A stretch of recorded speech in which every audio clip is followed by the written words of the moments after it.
عارف كده لمّا يكون معاك material حلوة أوي وتبقى محتار تتصرّف فيها إزاي؟ لإن بيبقى عندك كذا اختيار لشكل المنتج اللي ممكن تطلّعه، أهو أنا كده دلوقتي من كتر ما الفيديو عاجبني أنا محتار أبدأ منين، يعني أبدأ مثلًا من السبب اللي خلّاني أعمل فيديو زي ده، طب والله فكرة حلوة أوي، طب حِس كده بقى اربطوا الأحزمة ويالّا بينا.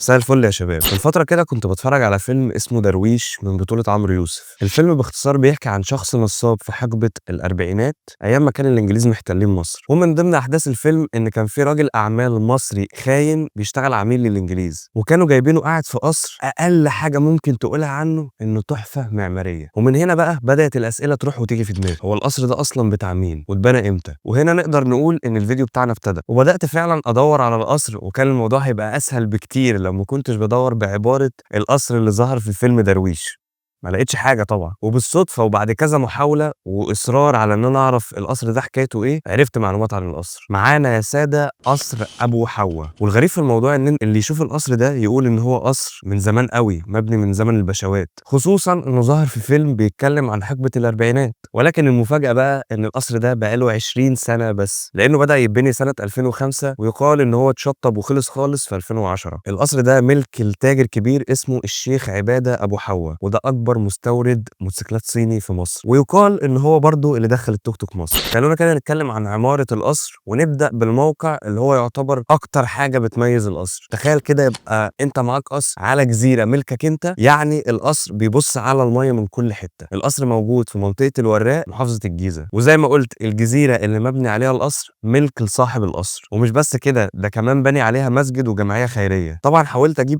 أي معلومات عن المساحة أو عدد الغرف ولكن الكلام ده غير متاح، أو بصراحة أنا ما قدرتش ألاقيه، وكمان ده منطقي عشان دي ملكية خاصة، بس من حيث العمارة نقدر نقول إن القصر ده من كتر الزخارف اللي فيه والأعمدة والقُبَب الكتير إن هو مبني على طراز نيو كلاسيك، وبالمناسبة الأعمدة دي اسمها أعمدة كورنثية. بالنسبة لإخواتي المعماريين ما تخافوش كل الكلام ده هنتعمق فيه أكتر لمّا نتكلم عن تاريخ العمارة، وحقيقي كان نفسي ألاقي مساقط أفقية للقصر ده لإن هو مساحته كبيرة جدًا وعبارة عن 4 أو 5 أدوار، فكنت عايز أعرف إيه الطريقة اللي وزّعوا بيها الفراغات بتاعتهم والحل، يعني حقيقي كان نفسي أعرف القصر ده من جوّه عامل إزاي لمّا هو من برّه بالفخامة دي، بس اللي عرفته إن القصر ده بيتأجر لأغراض تصوير يعني سواء أعمال تلفزيونية أو أفراح، وعرفت إن تذكرة الدخول تقريبًا ب4000 جنيه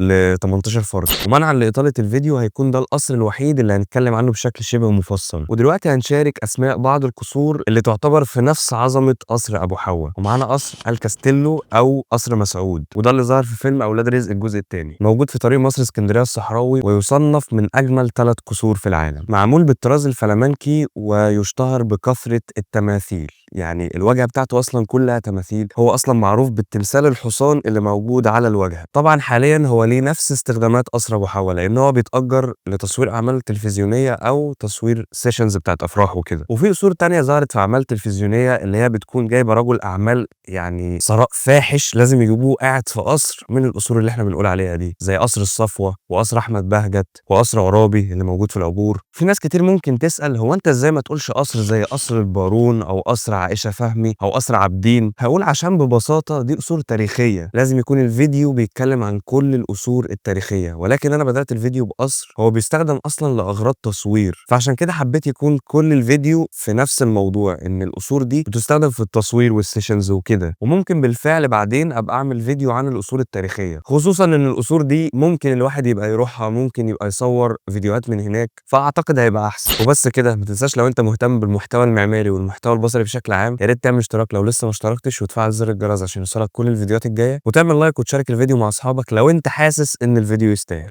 بس كده، شكرًا جدًا، سلام.